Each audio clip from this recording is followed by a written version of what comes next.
um líder militar que protagonizou a mais brilhante conquista do exército imperial, bem como sua mais aguerrida defesa. Esta é a história do general Tomoyuki Yamashita, o Tigre da Malásia.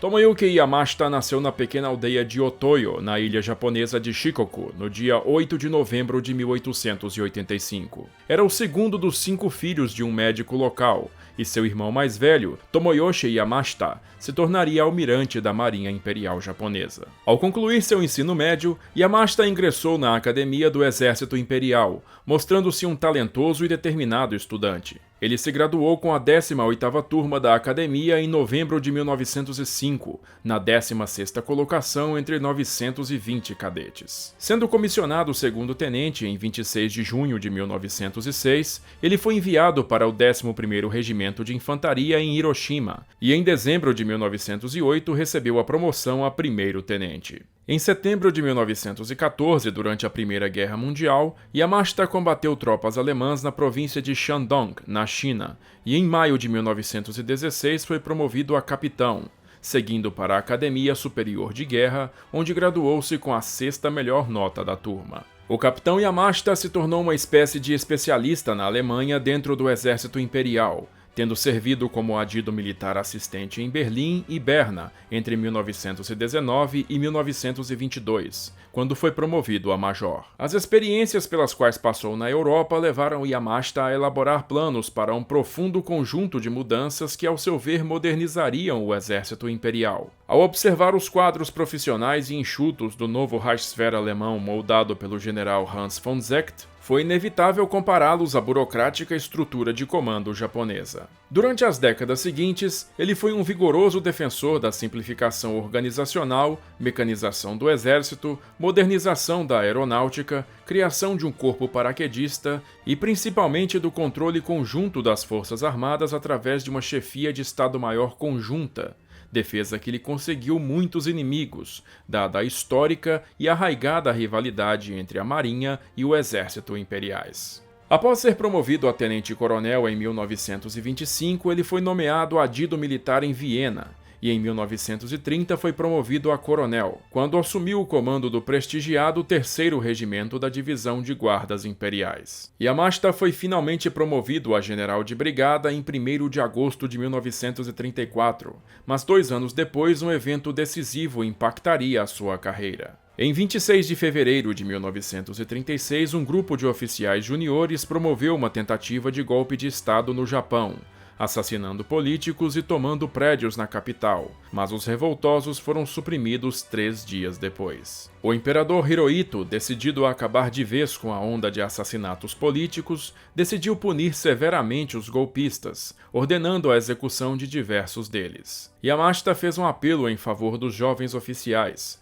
mas esse apelo foi extremamente mal visto pelo imperador, fato que ganhou-lhe a antipatia do alto comando do exército, e particularmente de um influente oficial de ascendente prestígio, o general Hideki Tojo. Em 7 de julho de 1937, o Japão entrou em guerra contra a China, e em novembro Yamashita foi promovido a general de divisão. No ano seguinte, ele assumiu o comando da 4ª Divisão de Infantaria, combatendo os chineses no norte do país. Após os impressionantes sucessos militares alemães do verão de 1940, o exército imperial decidiu enviar uma missão de observadores para absorver conhecimentos com seus aliados do Terceiro Reich, e por sua longa experiência pregressa na Alemanha, Yamashita foi escolhido para chefiar a delegação. Chegando à Alemanha em 8 de janeiro de 1941, ele foi recebido como convidado de honra pela Wehrmacht e foi levado por um vasto tour de toda a frente ocidental, inclusive encontrando-se pessoalmente com o general Heinz Guderian e com Adolf Hitler na chancelaria de Berlim. Atualizando-se mais uma vez e entendendo a importância da coordenação entre forças para atingir a vitória através da constante pressão sobre o inimigo, ele retornou ao Japão após 4 meses na Europa. E quando ele chegou lá, a situação estratégica havia mudado completamente.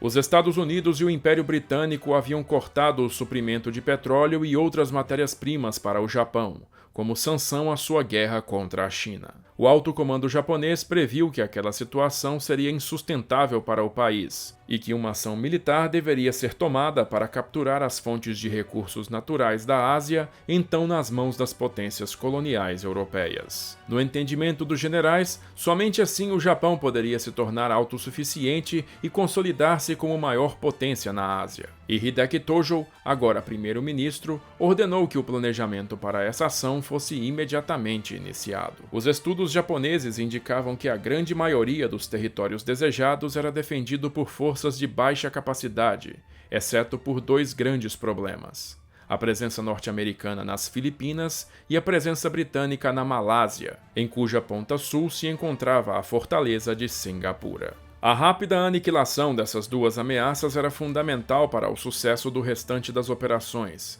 e para tanto deveriam ser atacadas primeiro. Para isolar a guarnição americana das Filipinas e impedir que ela recebesse reforços, a Marinha Imperial Japonesa planejou atacar a base naval norte-americana de Pearl Harbor, no Havaí, destruindo a esquadra americana ancorada lá. E para anular a presença britânica no Pacífico, o alto comando definiu que seria necessário tomar toda a Malásia, concluindo a conquista com a tomada de Singapura, que sediava a maior base naval britânica no continente, que representava a única grande ameaça ao imediato domínio dos mares pela Marinha Imperial Japonesa. As operações de inteligência do Exército Imperial foram iniciadas em janeiro de 1941 com a formação da Seção de Pesquisa do Exército em Taiwan, um órgão comandado pelo coronel Masanobu Tsuji, que brilhantemente recolheu dados sobre as defesas britânicas e levantou os requerimentos para realizar com sucesso o combate na selva. Até aquele momento, o exército japonês desconhecia por completo o ambiente de selva, e pelos 10 meses seguintes Tsuji interrogou especialistas de todas as áreas relacionadas para desenvolver técnicas que preparassem as tropas para atuar naquele complicado bioma. Através de uma vasta rede de espionagem que incluía diplomatas, nacionalistas malaios, bem como comerciantes e turistas japoneses, coreanos e tailandeses, a seção de inteligência conseguiu compor um mapa completo das disposições dos efetivos britânicos pela Península Malaia, e mapas detalhados da região foram confeccionados para uso em campo. Analisando os dados coletados, os japoneses também perceberam que a grande força da RAF na região era apenas propaganda, e que a maioria dos 140 mil soldados inimigos presentes na Malásia eram, na verdade, tropas coloniais de segunda linha. Em 6 de novembro, Yamashita recebeu o comando do 25º Exército, unidade designada para a invasão da Malásia, e o coronel Tsuji foi feito seu chefe de operações e planejamento. Após analisar o cenário, Yamashita decidiu que seria necessário contar com o território tailandês para sua invasão da Malásia. Seu plano consistia em realizar um desembarque anfíbio em Kota Bharu, na foz do rio Kelantan, a norte da Malásia. Este desembarque, entretanto, seria apenas uma isca para as forças britânicas, visto que outros 2 desembarques maiores seriam realizados em Songkhla e Patani, no sul da Tailândia, e essas forças rapidamente se moveriam para invadir o noroeste malaio pela retaguarda inimiga. O 25º Exército contaria inicialmente com 5 divisões, mas Yamashita recusou 2 delas, mantendo apenas 3, a 5ª e a 18ª Divisões de Infantaria, e a Divisão de Guardas Imperiais. O general tomou esta inusitada decisão ao analisar o terreno da Malásia, cortado por apenas estradas estreitas, e por saber que o exército imperial tinha o péssimo hábito de sempre enviar mais tropas do que realmente podia manter. As forças de invasão partiriam do norte da Indochina francesa, ocupada pelos japoneses desde o ano anterior. O governador militar francês, o almirante Jean Decaux, havia concordado em permitir que o Japão usasse suas bases navais e implantasse bases aéreas pelo território, o que colocava toda a Malásia ao alcance dos bombardeiros japoneses. Ao embarcarem em seus transportes, os soldados de Yamashita, experimentados veteranos da guerra na China, receberam um pequeno manual com instruções sobre como combater na selva e explicações sobre a importância da conquista da Malásia, para lerem durante o trajeto. Pouco antes de zarparem, Yamashita reuniu seus comandantes e proferiu um emocionado discurso, levando-os às lágrimas ao dizer: "Chegou o dia que sonhamos e planejamos por tanto tempo. Temos hoje a suprema oportunidade de finalmente esmagar os britânicos e americanos e estabelecer uma nova ordem no Oriente. uma nova ordem sob o glorioso sol do Japão. O general ressaltou também uma diretriz que se transformaria no maior trunfo do seu brilhantismo. Ciente de que o terreno malaio era coberto por densa selva, cortado apenas por estreitas trilhas, ele divisou uma maneira diferente de copiar a Blitzkrieg alemã. Ordenou que seus soldados confiscassem todas as bicicletas que encontrassem, para que as tropas se deslocassem pedalando. A frota de invasão japonesa, já navegando pelo Golfo da Tailândia, foi avistada por uma aeronave britânica já na manhã do dia 7 de dezembro, mas o comandante britânico da Malásia, o general Arthur Percival, recusou-se a ordenar um ataque até que uma declaração formal de guerra fosse entregue pelo Japão. Assim sendo, à 00:30 do dia 8 de dezembro, 1h20 antes do ataque a Pearl Harbor, as forças japonesas iniciaram o desembarque na Malásia e na Tailândia. Os desembarques em Songkhla e Patani encontraram apenas leve resistência tailandesa, e apenas 9 horas depois o governo do primeiro-ministro Plek Bumsongkhram em Bangkok assinou um cessar-fogo com os japoneses, passando a apoiá-los. Mas como antecipado, o desembarque da 18ª Divisão em Kota Bharu foi recebido por determinada resistência da 9ª Divisão Indiana, que havia montado uma série de casamatas de metralhadora no litoral. As primeiras 2 ondas de desembarque ficaram presas nas praias sob pesado fogo de metralhadora e morteiros, e a Aurora chegou com a tensa situação ainda sem uma resolução clara. O coronel Tsuji, que estava presente no desembarque, lembrou-se. As casamatas inimigas, todas muito bem preparadas, reagiram com terrível fúria e extrema violência contra o nosso desembarque. Nossos homens, deitados na praia, com a metade do corpo dentro da água, não podiam nem mesmo levantar suas cabeças. Os japoneses conseguiram destruir 2 casamatas e abrir caminho entre elas, mas o comandante britânico, o general Berthold Key, chamou suas reservas à frente, estendendo o impasse até aquela tarde, causando pesadas baixas em ambos os lados. Os britânicos eventualmente cederam, incapazes de selar a brecha na praia, e recuaram, evacuando o aeródromo de Kota Bharu e permitindo que os japoneses se estabelecessem na área. Enquanto isso, no setor noroeste, na manhã do dia 8, a 11ª Divisão Indiana invadiu a Tailândia para bloquear os japoneses, mas foi parada pela Polícia Real Tailandesa e pela 5ª Divisão Japonesa, que havia desembarcado em Patani. Empurrada para dentro da Malásia, a divisão estabeleceu uma linha de resistência em Hitra, cidade que também sediava uma base aérea da RAF. Lá, os britânicos esperavam bloquear o avanço de Yamashita e aguardar por reforços. Mas a velocidade com que os japoneses avançaram pegou-os de surpresa, e a posição viu-se sob ataque já no dia 11. Um dos trunfos de Yamashita, a 3ª Brigada de Tanques, que havia desembarcado com um total de 80 veículos, rompeu a linha de defesa em 48 horas, provocando o caos nas fileiras inimigas. Os britânicos explodiram os reservatórios de combustível da base aérea, recuando por trás da magnífica explosão.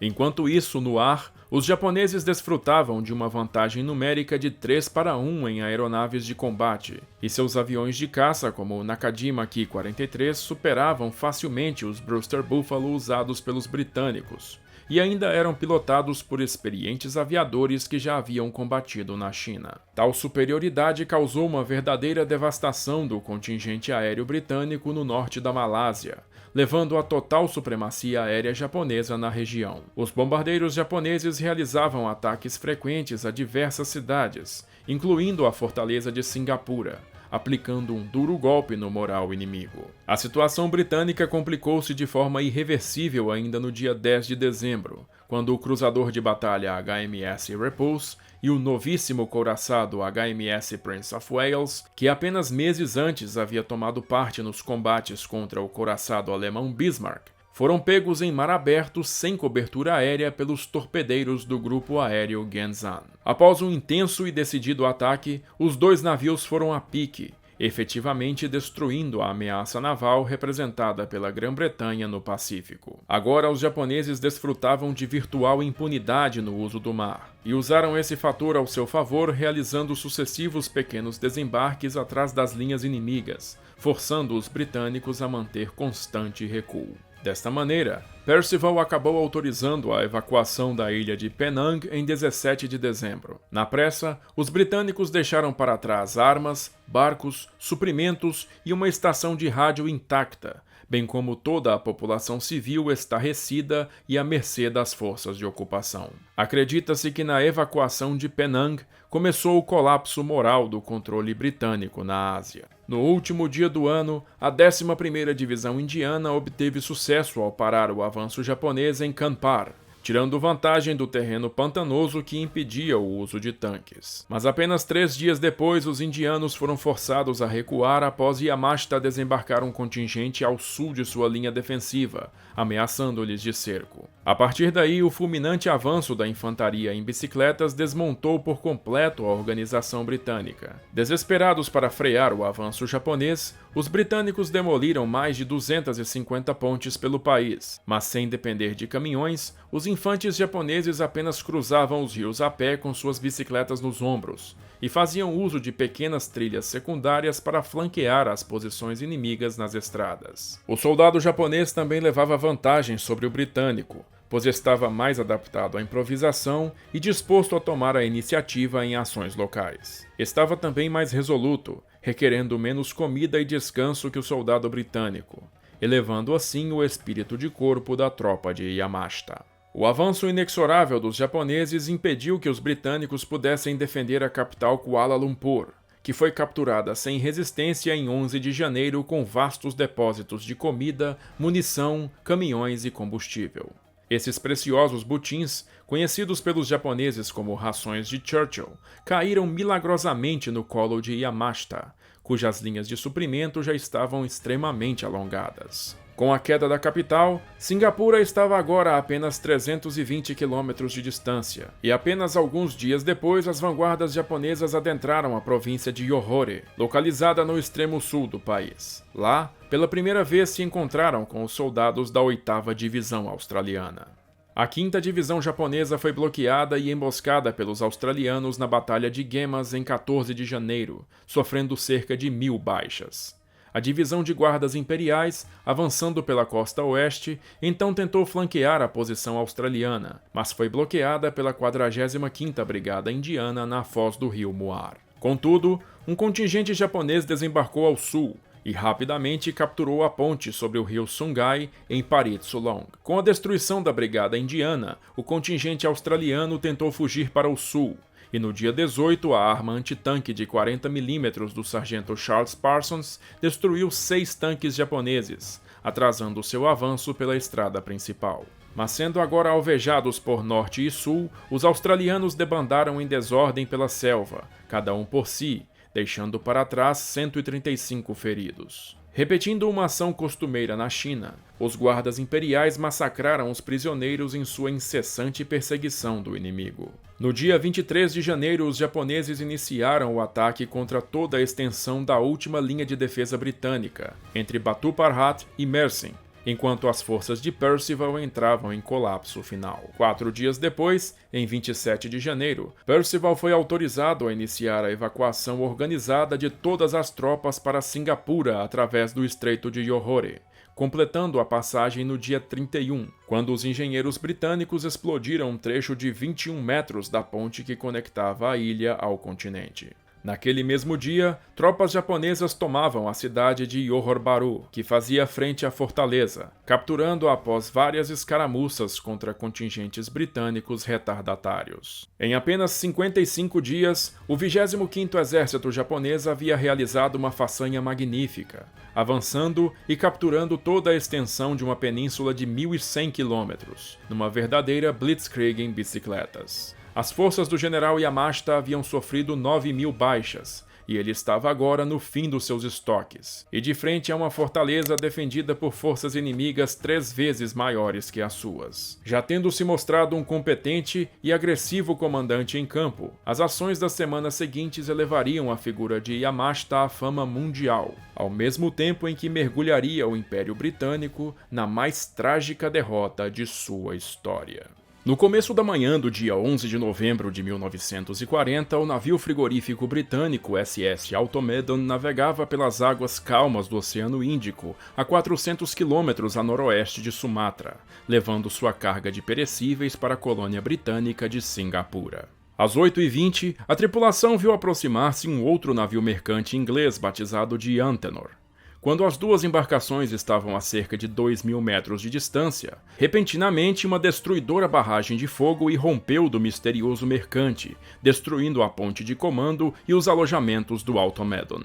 O atacante, na verdade, se tratava do corsário alemão Atlantis, um cruzador auxiliar disfarçado como navio mercante. Seu comandante, o capitão Sursee Bernhard Rogge, então ordenou a abordagem do Automedon, e após vasculharem o navio, os alemães encontraram um cofre contendo malotes de correio altamente confidenciais. Rogge descobriu um documento preparado pelo Gabinete de Guerra de Londres e endereçado ao seu comandante em chefe do Extremo Oriente, o Marechal Sir Robert Brooke Popham, que descrevia em detalhes o inventário das forças britânicas no Pacífico, o aparato defensivo de Singapura e a flagrante inadequação dos meios britânicos contra o Japão num eventual conflito armado. No dia 5 de dezembro, este revelador documento foi entregue pela tripulação ao general Eugen Ott, embaixador alemão em Tóquio, que então encaminhou o original para Berlim, não sem antes entregar uma cópia aos japoneses.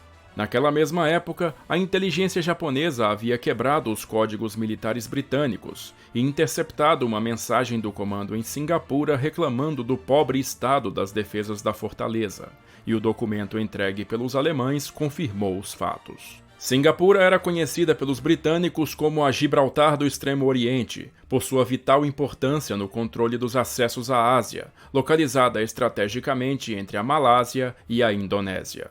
A ilha-fortaleza exalava a grandeza imperial britânica, com bares e hotéis sempre lotados com ricos comerciantes e altos oficiais militares que desfrutavam da melhor gastronomia do Pacífico. Colônia britânica desde 1867, Singapura sediava agora a maior base naval da Royal Navy no Pacífico, inaugurada em 1939, contendo a maior doca seca do mundo e gigantescos depósitos de combustível que poderiam manter toda a marinha britânica abastecida por 6 meses inteiros. A ilha também era lar da importante base aérea de Tenga, que abrigava um grande contingente da RAF, bem como era defendida por um poderoso conjunto de armas de defesa costeira de 380 mm em Labrador, Fort Siloso e Fort Canning.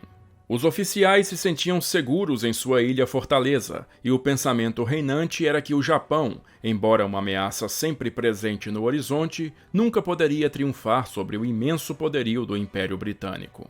Em abril de 1941, um novo comandante foi designado para assumir Singapura e a Malásia Britânica, o general Arthur Ernest Percival.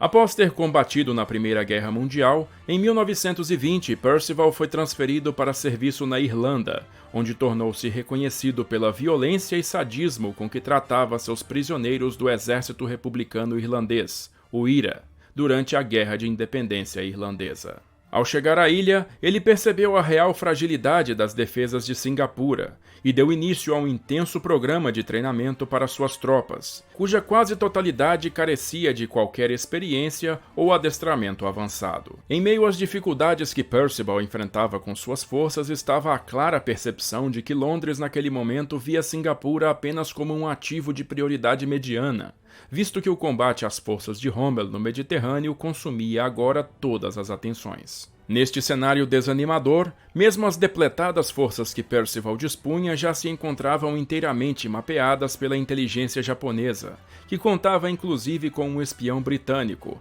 o capitão Patrick Heenan, que passava constantemente a Tóquio atualizações sobre o posicionamento de unidades da RAF na Malásia. Poucos dias após os japoneses invadirem o país, em 8 de dezembro, Heenan foi descoberto e preso, sendo mantido encarcerado em Singapura. O 25º Exército Japonês, sob comando do general Tomoyuki Yamashita, surpreendeu as forças de Percival com seu velocíssimo avanço pela Península Malaia, conquistando o território em 55 dias de contínua ofensiva, chegando às portas de Singapura em 31 de janeiro de 1942. Tendo sofrido baixas consideráveis, Yamashita tinha ao seu dispor não mais do que 30.000 homens, e seus estoques de suprimento estavam em estado calamitoso. Mesmo assim, tendo seu avanço parado pela demolição da ponte que ligava a ilha ao continente, ele decidiu não descansar, e imediatamente iniciou o planejamento para o assalto à fortaleza. Meu ataque a Singapura foi um blefe.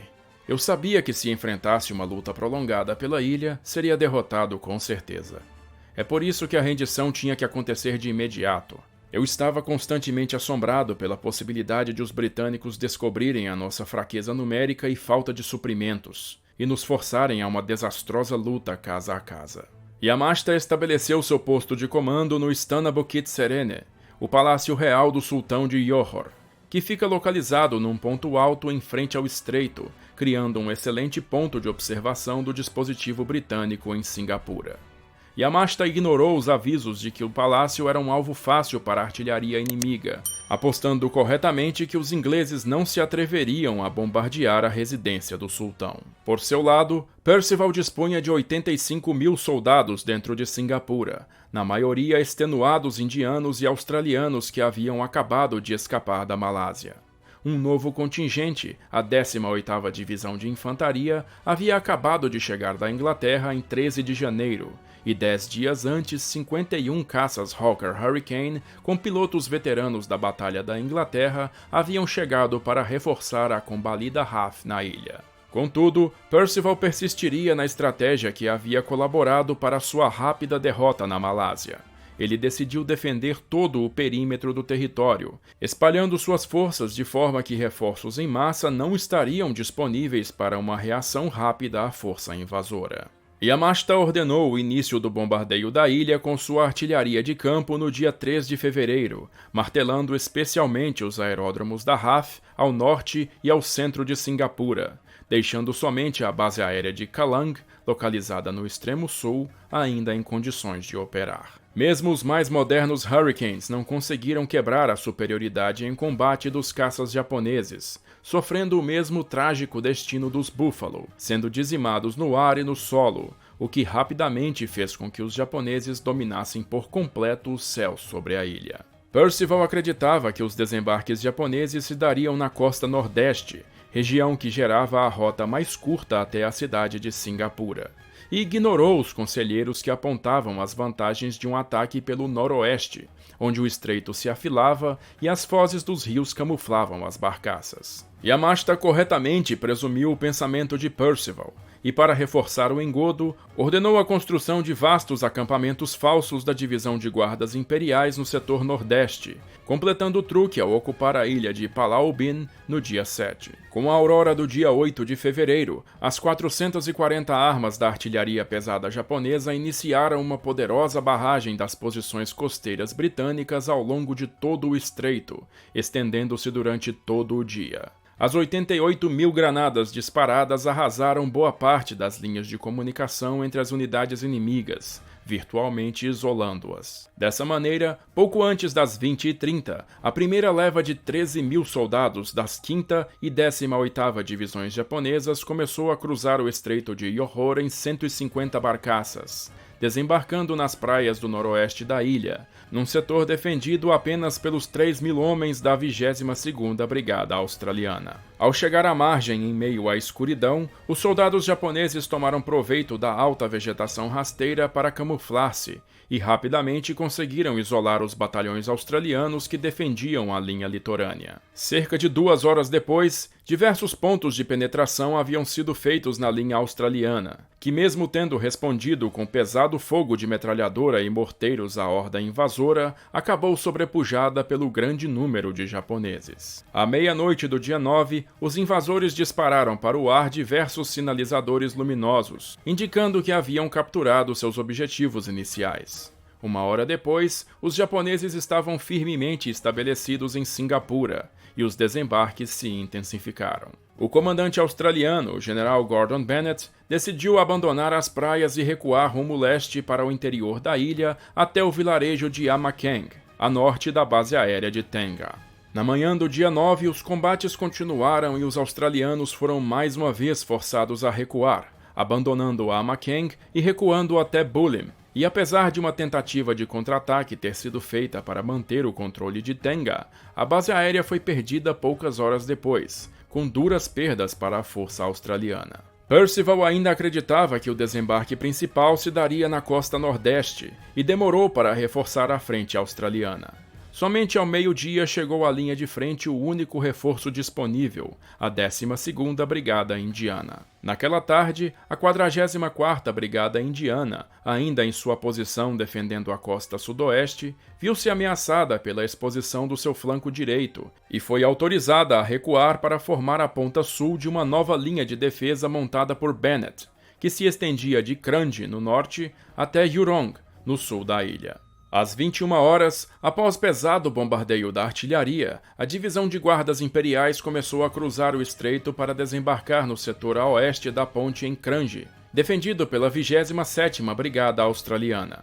Inicialmente, as metralhadoras pesadas australianas bloquearam o avanço dos guardas e causaram-lhes múltiplas baixas. O impasse foi tão grande que o comandante da divisão, o general Takuma Nishimura, solicitou a Yamashita a permissão de cancelar a invasão e desembarcar na retaguarda da 5ª Divisão a oeste.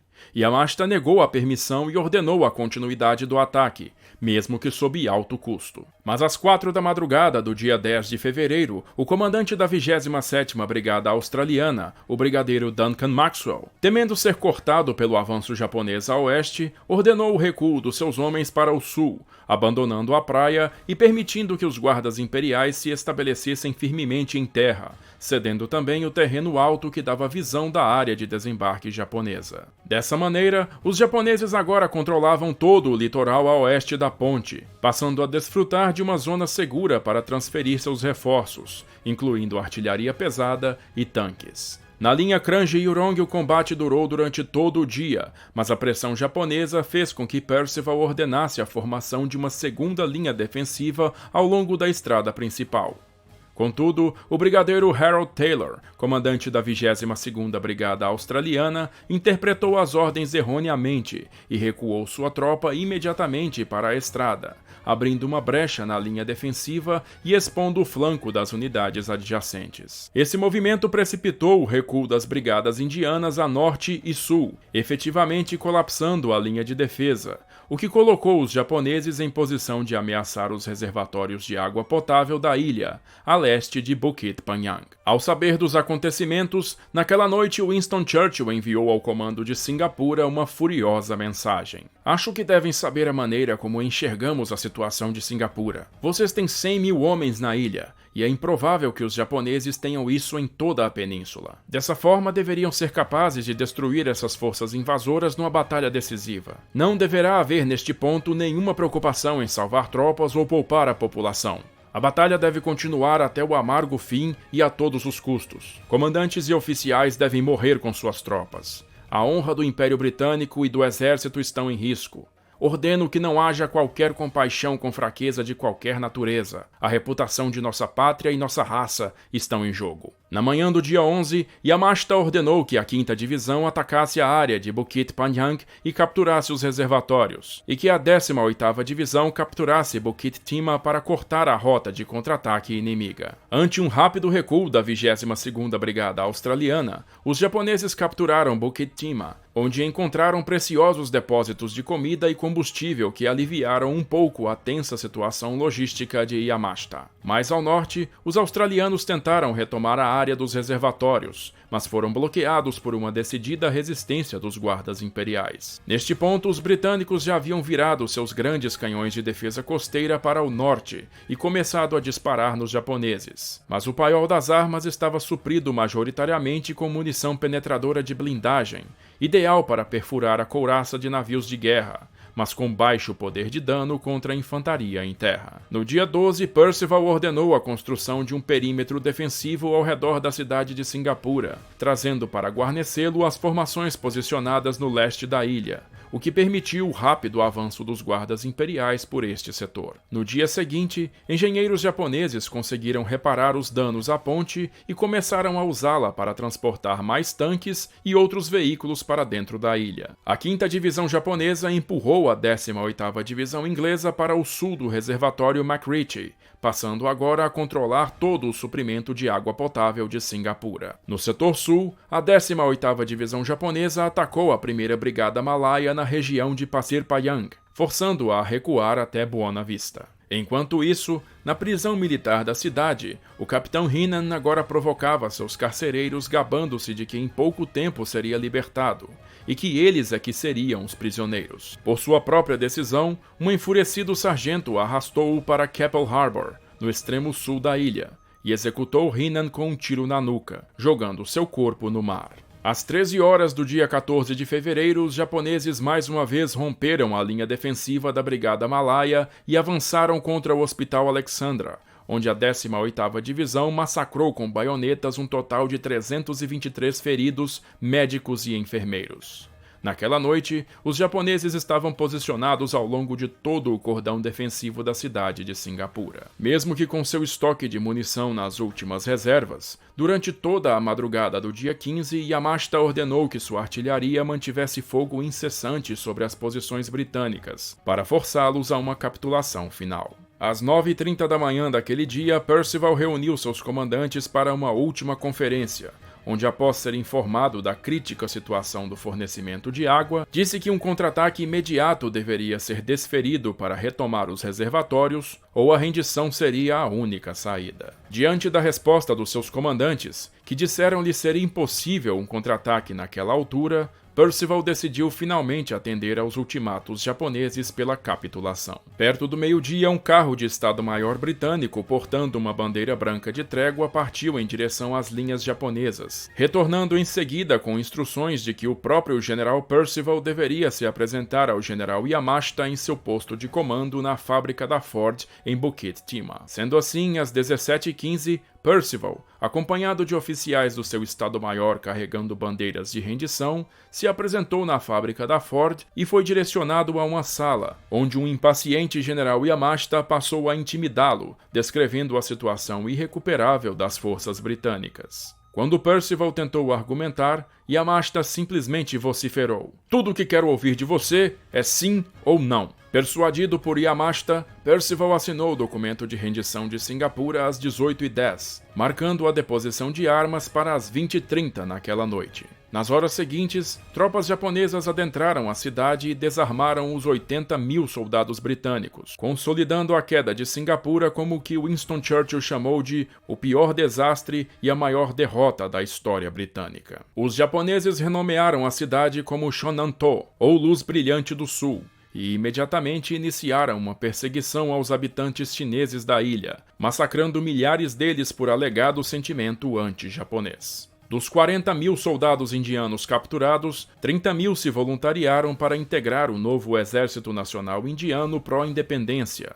combatendo os britânicos ao lado dos japoneses na Birmânia nos anos seguintes. Boa parte dos prisioneiros restantes foi usada como mão de obra forçada em projetos de construção pelo Pacífico, sofrendo alta taxa de mortalidade nessas funções. A fama de Tomoyuki Yamashita foi catapultada pela imprensa japonesa, que passou a chamá-lo de o Tigre da Malásia, e o apelido foi reproduzido pelos jornais ao redor do mundo. Todavia, seu antigo rival, o general Hideki Tojo, ressentiu-se de sua repentina fama e manobrou para negar-lhe a tão sonhada audiência com o imperador. Mesmo transformado em herói nacional, em 27 de julho, Yamashita foi removido do seu comando em Singapura e enviado para o distante interior da China, onde assumiu o comando do 1º Exército de Área, efetivamente sendo banido por Tojo durante todo o ápice da guerra no Pacífico. Mas 2 anos depois, com a maré da guerra totalmente invertida pela magnífica força naval norte-americana,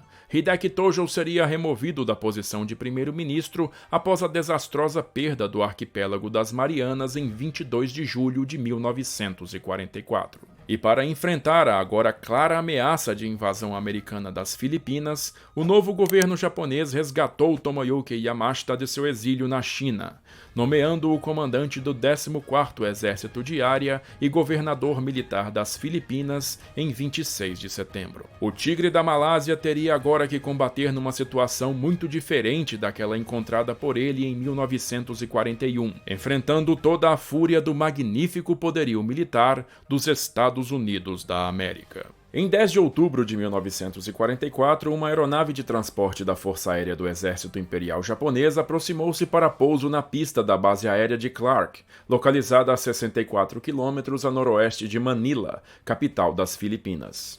Enquanto a aeronave taxiava, numerosos oficiais se perfilavam e uma guarda de honra se aprumava para receber o novo comandante do arquipélago, um herói de guerra há muito tempo exilado nos confins do interior da China, o general de exército Tomoyuki Yamashita. Yamashita desceu da aeronave e assumiu oficialmente o comando do 14º Exército de Área, uma formação semelhante a um grupo de exércitos, que era a unidade militar responsável pela defesa do importante território ultramarino das Filipinas. O arquipélago das Filipinas é um maciço conjunto de mais de 7.600 ilhas localizado entre a Indonésia ao sul e a ilha de Taiwan ao norte.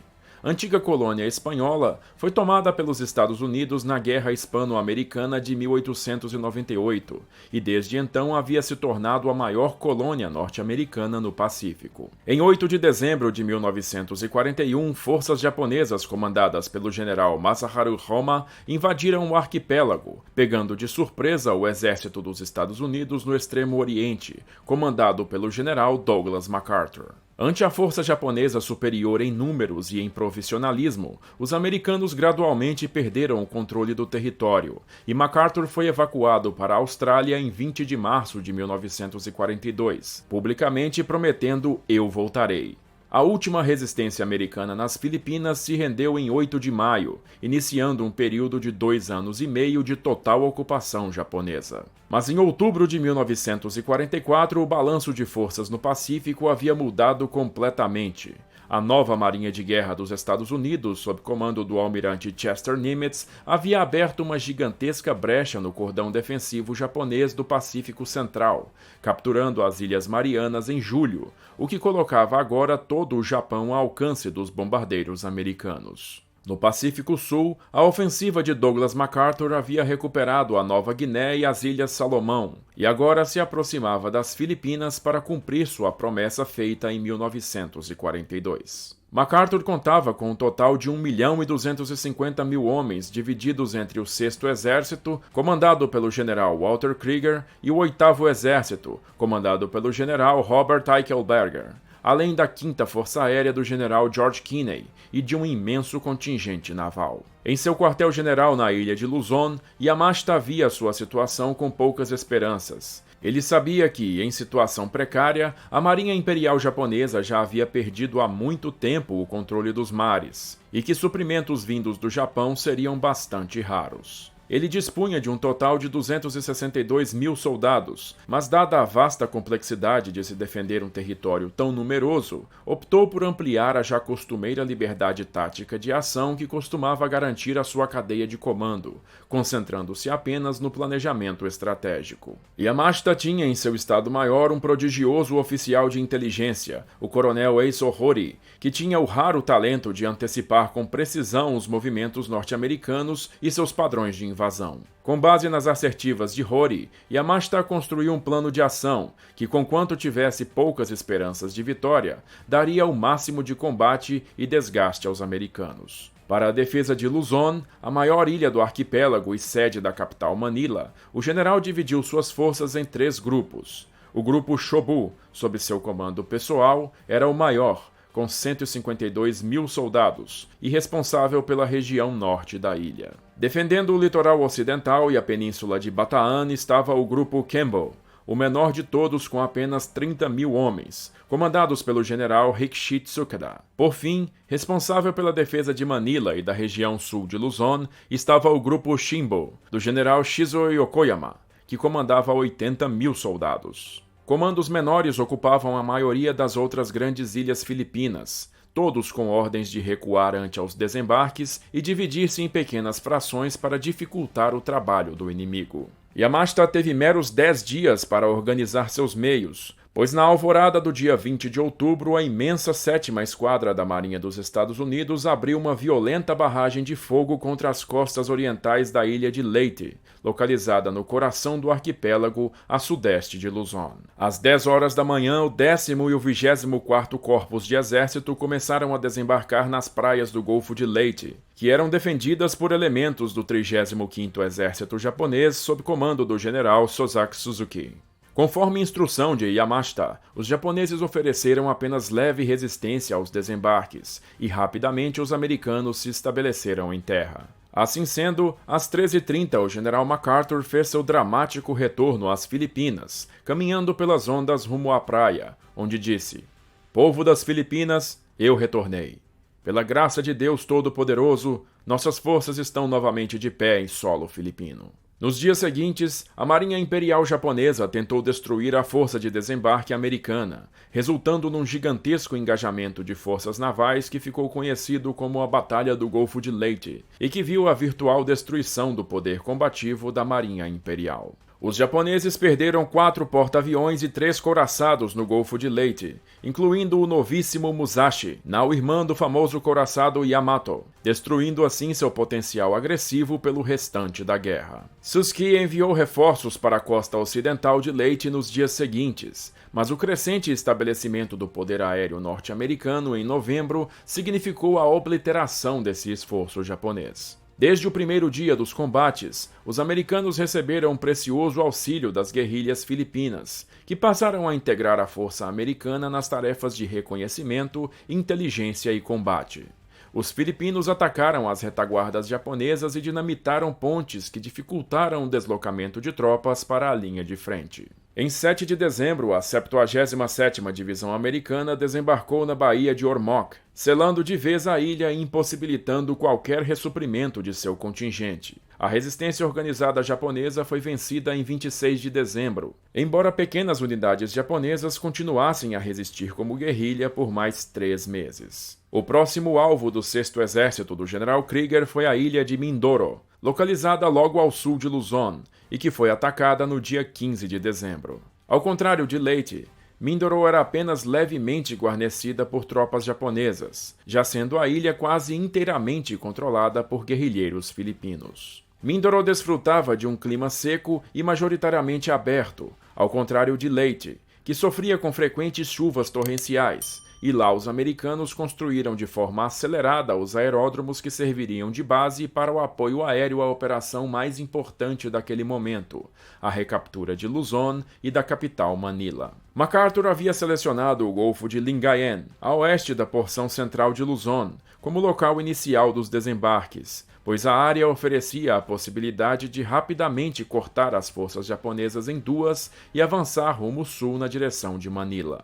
Uma imensa esquadra de navios de guerra americanos adentrou o Golfo de Lingayen e foi imediatamente avistada pelos japoneses, que enviaram uma grande formação de kamikazes para destruí-la. Embora sofrendo a perda de um porta-aviões e vários outros navios menores para os pilotos suicidas, a esquadra abriu uma poderosa barragem de fogo contra as praias às 7 da manhã do dia 9 de janeiro de 1945, iniciando o desembarque 1 hora depois. A resistência japonesa aos desembarques foi vencida e nos dias seguintes 175 mil soldados já se encontravam em solo, mas logo a cabeça de praia viu-se confinada pela primeira linha defensiva de Yamashita. Foi somente no dia 16 que o 14º Corpo do general Oscar Griswold conseguiu romper a linha japonesa em Kameling e começou seu avanço rumo sul para Manila, rapidamente empurrando as tropas do grupo Kembu para trás, até que atingiu a base aérea de Clark no dia 23. Os japoneses agarraram-se ao aeroporto,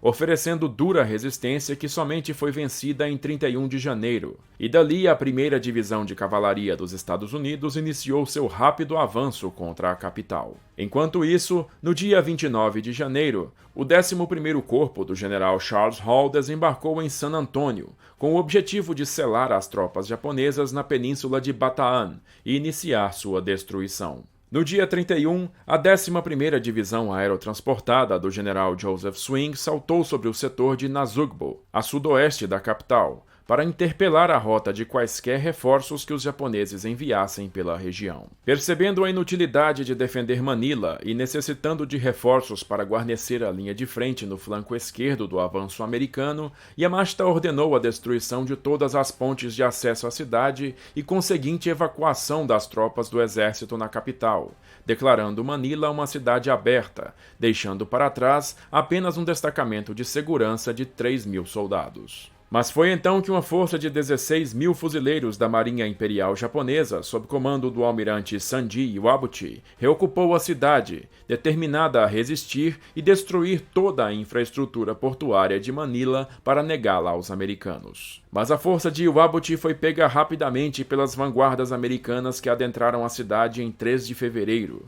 e os fuzileiros japoneses transformaram Manila num imenso campo de batalha urbano, cometendo numerosas atrocidades que resultaram no massacre de 100 mil civis filipinos. Com a cidade completamente cercada a partir do dia 11, os japoneses demoliram grande parte dos edifícios de Manila à medida em que recuavam, e os americanos e filipinos avançaram apenas lentamente e a alto custo. No dia 23, os fuzileiros estavam cercados num perímetro fortificado ao redor do porto, mas os americanos romperam as defesas no mesmo dia. 3 dias depois, o almirante Iwabuchi cometeu suicídio para evitar captura, e os últimos remanescentes se renderam apenas em 3 de março. Os combates urbanos em Manila só perderam em intensidade para os de Stalingrado, e a capital filipina foi a segunda mais devastada na Segunda Guerra Mundial, perdendo apenas para Varsóvia. Enquanto os combates ainda aconteciam na capital, em 16 de fevereiro os americanos atacaram a ilha-fortaleza de Corregidor, localizada na entrada da Baía de Manila. A guarnição japonesa resistiu por 10 dias, finalmente sendo destruída no dia 26. Um último foco de resistência japonesa na área, a ilhota fortificada conhecida como Fort Drum, dotada de uma poderosa bateria de canhões 356 mm, foi atacada em 13 de abril. Aproximando-se por um ponto cego da fortificação, soldados americanos a bordo de um navio de desembarque modificado ganharam acesso ao teto da superestrutura de concreto e, através do sistema de ventilação, bombearam lá para dentro 11 mil litros de diesel e gasolina, usando uma espoleta para detonar o combustível. A magnífica explosão resultante fez com que as escotilhas pesando 1 tonelada fossem jogadas a 100 metros de altura no ar, e incinerou por completo toda a guarnição japonesa. Para finalmente isolar por completo o restante das forças japonesas no coração do arquipélago, os americanos invadiram a ilha ocidental de Palawan em 28 de fevereiro e a ilha de Mindanao, no extremo sul das Filipinas, em 17 de abril. A partir daí, com suas forças cortadas e gradualmente isoladas, Yamashita teve que recuar para a área de Sierra Madre e da Cordilheira Central, continuando a usar táticas de desgaste para atrasar o incessante avanço americano pelo norte de Luzon. Em 1º de julho, tudo o que restava do outrora numeroso 14º Exército de Área em Luzon estava cercado num perímetro sobre o montanhoso terreno ao redor de Kiangan, e de lá Yamashita conseguiu resistir ao avanço americano até a rendição japonesa em 15 de agosto. Na manhã do dia 2 de setembro, ao mesmo tempo em que a cerimônia oficial de rendição acontecia na Baía de Tóquio, Yamashita desceu do seu refúgio nas montanhas e se apresentou às autoridades americanas em Kiangan. O aspecto físico do general, muito mais magro do que sua conhecida opulenta figura costumava ser, refletia o estado deplorável dos estoques de rações da tropa japonesa. Assim sendo, no dia 29 de outubro, Yamashita foi processado por crimes relacionados ao massacre de milhares de prisioneiros militares e civis durante toda a campanha do último ano. Entre esses crimes estavam principalmente o massacre de 100 mil civis filipinos durante a Batalha de Manila e o massacre de Palawan, quando um tenente japonês ordenou o assassinato de 150 prisioneiros americanos detidos em Puerto Princesa, em dezembro de 1944. Seu time de defesa, chefiado pelo coronel Harry Clark, reconheceu a existência dos crimes, mas alegou que não havia qualquer evidência sólida de que Yamashita havia ordenado ou orientado seus soldados a comportarem-se dessa maneira. Foi alegado que o péssimo estado das comunicações japonesas e sua caótica cadeia de comando durante a invasão significavam que o general não poderia ter controlado suas tropas mesmo se soubesse da execução de tais atos, e que, dado o curtíssimo intervalo de 10 dias entre a data em que ele assumiu o comando e a data do início da invasão, Yamashita desconhecia a grande maioria dos seus comandados. O coronel Clark abriu seu argumento dizendo: "O réu não está sendo acusado por ter feito algo ou deixado de ter feito algo, mas apenas por ter sido algo. A jurisprudência americana não reconhece esse princípio no tocante às suas próprias tropas. Ninguém seria louco de sugerir que um general comandante de uma força de ocupação americana se torne um criminoso toda vez que um soldado americano viola a lei. Um homem não pode ser responsável pelos crimes de outro. Mesmo assim, no dia 7 de dezembro, em pouco mais de um mês de julgamento, dada a vastidão dos crimes cometidos pelo exército imperial nas Filipinas, os juízes consideraram Tomoyuki Yamashita culpado das acusações, abrindo um precedente jurídico hoje conhecido como responsabilidade de comando, por ter falhado em exercer a autoridade de comando para controlar os atos de seus comandados, permitindo-lhes cometer crimes de guerra. O general Yamashita foi condenado à morte por enforcamento. A defesa apelou ao general MacArthur e até mesmo à Suprema Corte dos Estados Unidos para que revisassem a sentença, mas ambas as instâncias sustentaram a condenação. Assim sendo, na madrugada do dia 23 de fevereiro de 1946, Yamashita foi conduzido até o cadafalso da prisão de Los Baños, 48 quilômetros ao sul de Manila. Antes de subir os 13 degraus da estrutura, perguntaram a Yamashita se ele teria algum último desejo. Ele pediu por um copo de cerveja. Levantando o copo, ele disse: "Por favor, diga à minha família para que criem as crianças no modelo japonês." E tomou a bebida. Poucos momentos depois, Tomoyuki Yamashita estava morto, dependurado pela forca. O falecido historiador Sterling Seagrave sugeriu que a condenação de Yamashita teve também um outro elemento misterioso em sua composição: a localização de um imenso butim de ouro saqueado pelo exército imperial por toda a Ásia, totalizando 6.000 toneladas do precioso metal. Em seu livro Gold Warriors, America's Secret Recovery of Yamashita's Gold, Seagrave alega que grande parte do ouro foi descoberto pelo Major Edward Lansdale, oficial da OSS, órgão precursor da CIA, nos dias seguintes à rendição japonesa, após torturar o motorista de Yamashita. O ouro teria sido então transportado secretamente para fora das Filipinas e depositado em contas americanas em mais de 40 países para financiar as operações da CIA nas décadas seguintes. E que a maior parte dos oficiais japoneses que sabiam da existência e localização do tesouro morreram nos combates ou foram presos e executados, como o próprio Yamashita e seu chefe de Estado-Maior, o general Akiramoto. Em 1971, um chaveiro filipino chamado Rogério Rojas encontrou uma caverna que continha diversos esqueletos de soldados japoneses e grandes caixas fechadas a cadeado.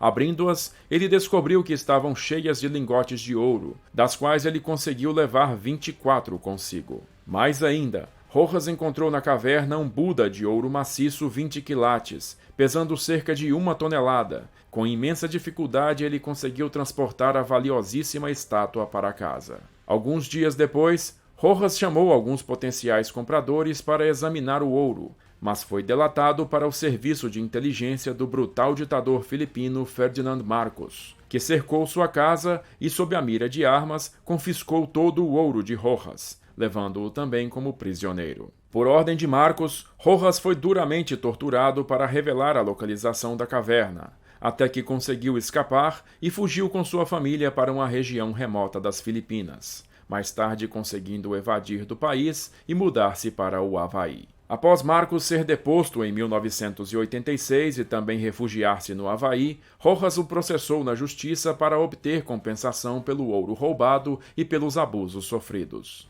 Tanto Ferdinand Marcos quanto o próprio Rogério Rojas morreram antes que o veredito fosse proclamado, mas a justiça decidiu a favor da família de Rojas, no fim das contas determinando que a família Marcos pagasse a soma de 19 milhões de dólares como compensação. O corpo de Tomoyuki Yamashita foi inicialmente enterrado no cemitério de Los Baños, mas mais tarde trasladado para o Japão, onde em 1959 seu nome foi incluído no Santuário Yasukuni, em Tóquio, que celebra aqueles que morreram em guerra a serviço do imperador. Gostou da história aí? Se você gosta do nosso trabalho e quer colaborar com o canal, pode fazer isso mandando um pix pra gente ou então colaborando lá no Apoia-se, porque dessa maneira você entra pro nosso grupo VIP do WhatsApp e discute as próximas pautas comigo. Eu já vou agradecendo a todo mundo que tá ajudando, mas em especial a esses camaradas aqui que são de primeira. E se você ficou curioso e quer comprar os livros que eu uso para fazer esses vídeos, vou deixando o link deles bem aqui embaixo. Por enquanto, assiste esses vídeos que eu selecionei para você, se inscreve aí no canal e badala o sininho para não perder as notificações quando eu postar mais vídeos. Eu vou ficando por aqui, agradeço novamente a sua audiência e aquele abraço da Sala de Guerra.